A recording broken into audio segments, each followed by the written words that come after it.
kaunlaran, kaayusan, pagkakaisa at oportunidad. Dito umikot ang 1 oras at 18 minutong ulat sa probinsya ni Pangasinan Governor Ramon Gico III sa kanyang kauna-unahang State of the Province address kaninang umaga. We would like to ensure that the future generation of Pangasinan will be taken care of by this government.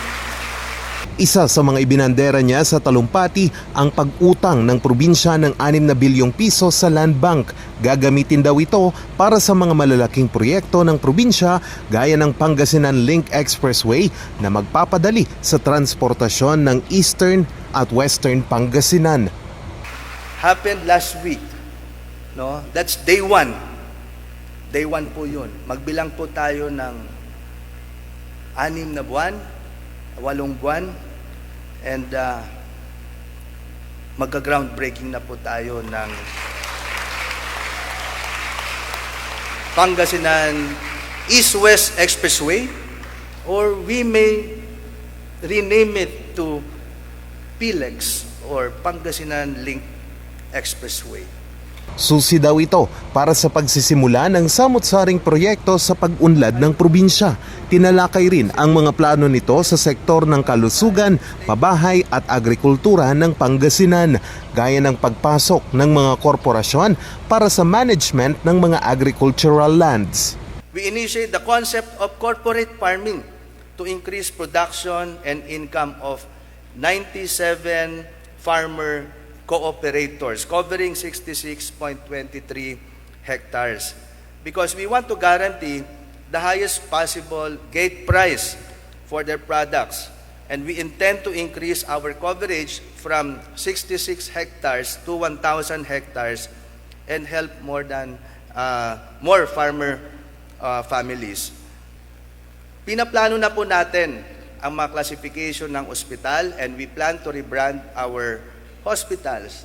Lahat po sila magiging Pangasinan Provincial Medical Center. So kung saan sila nakatayo, magiging Lingayen, Tayug, Urdaneta, Mangatarem, Bolinao, Manawag, no? Umingan, etc., etc. Iniulat rin niya ang malaking kontribusyon ng maigting na kampanya kontra droga sa pagbaba ng krimen sa probinsya at pagbibigay atensyon sa provincial jail. It reported that compared to 2021, the crime incidents decreased by 16% in the province in 2022. This is a higher decrease than the 12% decrease in the entire Region 1. So we care enough and we care so much about peace and order. We believe that so many programs are anchored and will be a result of a very peaceful and stable province. Isa din sa kanyang mga iniulat ang pagkakaroon ng master plan para sa development ng probinsya. Dito, mas matitiyak ang mas organisadong pagtupad ng mga ito. Importante, nakaplano po lahat ito. Meron po tayong napakaganda pong mga initiatives at master plan development dito po. Ayoko na pong sabihin dahil marami pong speculators, hindi po tayo maka-expand. But what I can assure you is that the province is going towards a master plan development, no? Pauunlarin din ang industriya ng asin.